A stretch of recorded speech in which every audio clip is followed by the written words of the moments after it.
Alright, so I found out that it doesn't really matter how long the video is for me to send it from my phone to my iPad and be able to edit it, which is actually what I'm using now to edit my videos because the iPad somehow does better than the computer. But anyway, on to the video for today.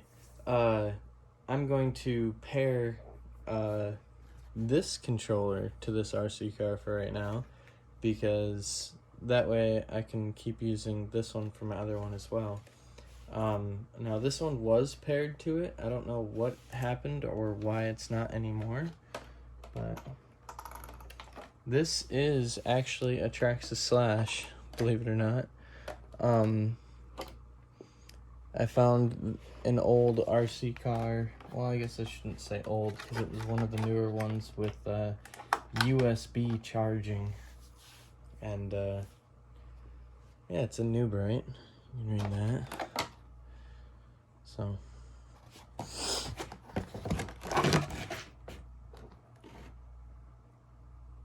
you go. I did do some trimming and some gluing. This plastic top piece actually did come off of here rather easily, and there was a crack that went all the way through. There's some pretty bad marks on this body, but I feel like most of them I cut out, and the ones that I didn't, I was able to actually glue together and make it a little bit of a stronger connection. So like in here it was cracked apart. I just put glue in there.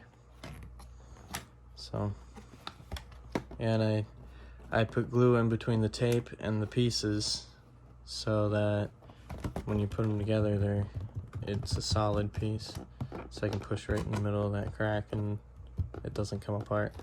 But yeah, hot glue in between the piece of plastic and the tape, and then you just push it until it's smooth, and the hot glue will like stick to the tape as well. Good way to fix a body. So as you can tell, this is a Traxxas Slash full-wheel drive.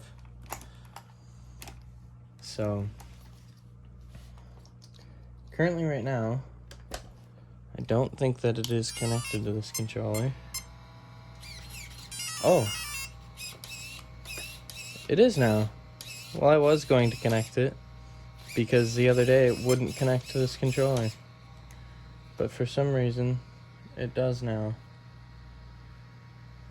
Maybe I had the steering trim turned too far. Sometimes if you have the steering trim or something turned too far one way, the controller won't bind to the car when you turn it on. Yeah, that was a pretty short video, I guess, of binding a controller to an RC car, because it already was. I thought it came disconnected. I guess not. But yeah, there's the RC car.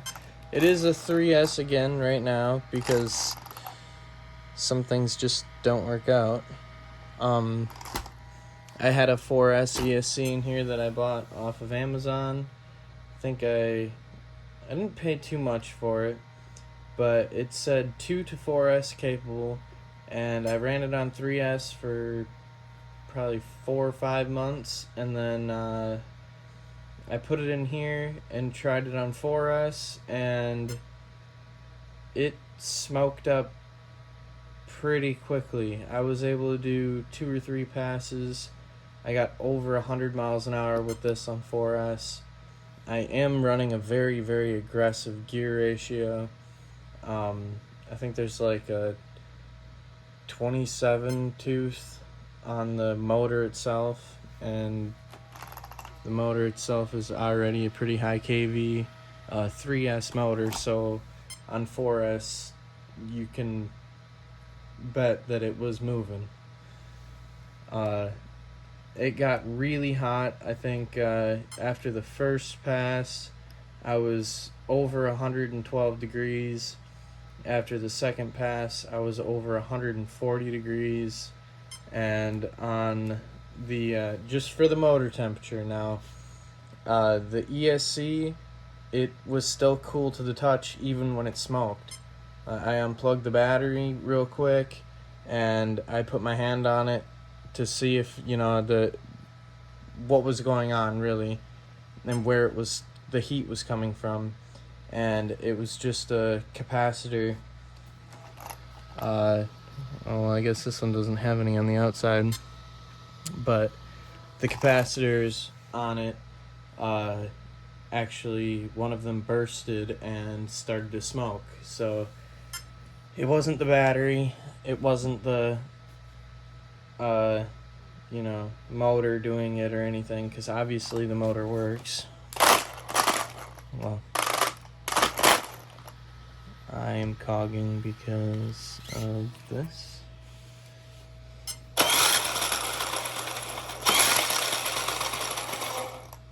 So, poor connections on the ESC. I'm actually going to fix that today, hopefully. Oh yeah, by the way, we can talk about that too. So, you ever got like pins that are broken or something like this? I guess you can't really see that far away, can you? Alright, so the pin itself is missing some teeth. So now, normally what I would do is just shove a copper wire in there and make it tight for any other connection, but because these attract heat so much, I don't want to test that. So what I'm going to do actually is I'm going to pinch the hole a little bit more that this slides into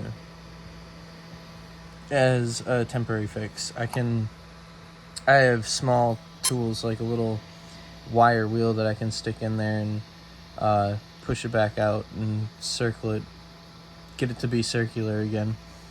But for right now, what I'm gonna do is actually try that, squishing it onto this connector and see if that helps. I believe that'll help with my temperature stuff as well.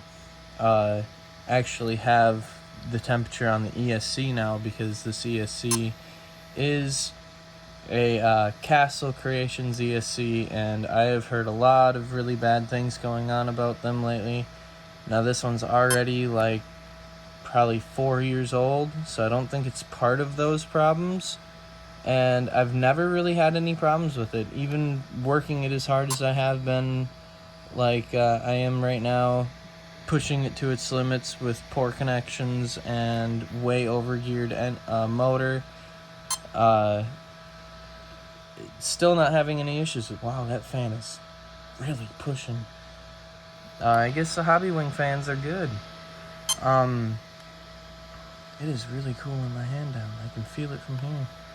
You just put your finger in there and you can feel it blowing on it. But yeah, I'm gonna get that connection made. I'm gonna do a little bit better on the connection for the voltage reader, so that my temp reader works. I'm betting that that's probably why it was having such an issue the other day running it on 3S. So yeah, I'll get all that done, maybe clip some of this out, and then maybe add it to the end of this video. But this video is already 9 minutes long, so we'll see what happens. And if not, have a good day, and I'll see you in the next one.